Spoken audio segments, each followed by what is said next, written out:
छोटी सी कहानी। यह कहानी एक छोटे से बच्चे की है।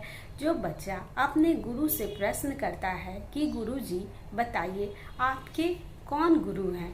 तभी गुरुजी मुस्कुराते हैं और बच्चे को देखकर कहते हैं कि मेरे 3 गुरु हैं। तभी बच्चा उत्सुकता से पूछता है कि कौन कौन से गुरु हैं, आप मुझे बताइए। तभी गुरुजी बताते हैं कि एक बुझी हुई मोमबत्ती, एक कुत्ता और एक चोर, ये तीनों मेरे गुरु हैं। मनुष्य को जब चाहे जहाँ अच्छी सीख मिले तो मनुष्य को ग्रहण कर लेना चाहिए। मैंने नई नई शिक्षा ग्रहण की थी और सभी लोगों को ज्ञान की बातें बताता था। तभी एक दिन मुझे एक बच्चा जली हुई मोमबत्ती लेकर जाता हुआ दिखाई दिया। मैंने उसे रोका और पूछा कि अभी तुम ये बताओ कि तुम्हारे हाथ में बुझी हुई मोमबत्ती है, जब मोमबत्ती जली होगी तब सूर्य का प्रकाश कहाँ से आया था। बच्चा थोड़ी देर चुप रहता है और फिर गुरुजी से कहता है कि मैं आपके प्रश्न का उत्तर दे दूंगा, लेकिन आपको यह बताना होगा, मेरे प्रश्न का भी उत्तर देना होगा। तभी बच्चा पूछता है कि अभी मैं मोमबत्ती जला दूंगा तो ये सूर्य का प्रकाश कहाँ से आएगा, आप मुझे इस प्रश्न का उत्तर दे दीजिए। गुरुजी सोच में पड़ गए और उस बच्चे के प्रश्न का उत्तर नहीं दे पाए। और दूसरे गुरु हैं मेरे एक कुत्ता।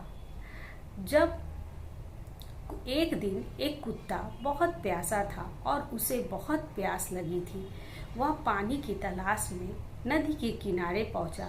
जैसे ही नदी के किनारे पहुंचा, उसे अपनी परछाई पानी में दिखाई दी और वह पीछे की ओर भागने लगा। वह अपनी परछाई को देखकर ही डर गया और पीछे भागने लगा। ऐसे करते करते समय कुछ व्यतीत हो गया और उस कुत्ते को और जोरों की प्यास लग गई। कुत्ता थोड़े पीछे हटता है, आव न ताव देखता है और नदी में कूद पड़ता है और कूदकर अपनी प्यास बुझा लेता है। अगर कुत्ता डरता रहता और उसी डर की वजह से वह अपनी प्यास नहीं बुझा पाता, लेकिन उसने अपने डर पर काबू किया और उस डर में ही छलांग लगा दिया और उसने अपनी प्यास बुझा ली। तीसरे गुरु हैं मेरे चोर।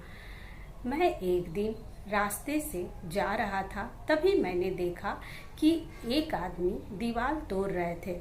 तब मैंने उनसे पूछा कि आप इतनी रात में मजदूरी का काम क्यों कर रहे हैं। तभी वो बताता है कि मैं मजदूर नहीं हूँ, मैं चोर हूँ। मैं आज इस दीवार को तोड़कर इस घर में चोरी करूँगा।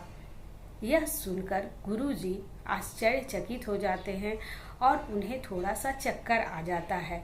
चोर गुरुजी को उठाकर अपने घर ले जाता है और उनकी सेवा करता है और इस तरह गुरुजी 3-4 दिन उस चोर के घर रह जाते हैं।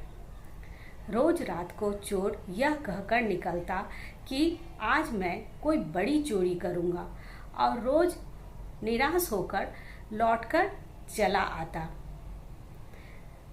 और गुरुजी रोज उसको खाली हाथ देखकर आता हुआ उन्हें बहुत अच्छा लगता। लेकिन एक दिन उसकी कोशिश रंग लाई और उसने बड़ा हाथ मारा और बहुत सारे पैसे गहने चोरी कर ले आया। जब गुरुजी उसे देखते हैं और कहते हैं कि तुमने इस चोरी में जितनी कड़ी मेहनत की है, इस पैसे को कमाने में उस व्यक्ति ने भी उतनी ही कड़ी मेहनत और लगन से यह पैसे कमाए होंगे। तुमने ये बहुत गलत किया है, चोरी करना बहुत बुरी बात है। गुरुजी की बातों को सुनकर चोर उस पैसे को ले जाकर उस व्यक्ति के घर रख आता है और गुरुजी से आकर माफ़ी मांगता है और कहता है कि आज के बाद मैं चोरी नहीं करूँगा। और उसने अपना काम बदल लिया और एक नॉर्मल व्यक्ति की तरह वह ईमानदारी से काम करने लगा। इन कहानियों से हमें यह सीख मिलती है कि हमारे जीवन में परिस्थितियाँ कितनी भी कठिन या जटिल क्यों न हो, लगातार कोशिश और प्रयास करने से हम समस्या का हल पा जाते हैं।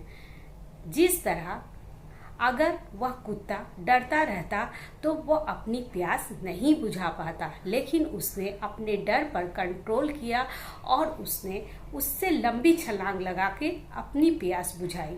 चोर रोज चोरी करने के लिए कठिन से कठिन प्रयत्न करता रहा और आखिर उसने चोरी कर ही ली। अगर ईमानदारी और सच्चाई में अगर कड़ी मेहनत और लगन से अगर हम कार्य करें तो हम बड़ी से बड़ी समस्या पर हल पा सकते हैं और हम अपने जीवन में सफल हो सकते हैं।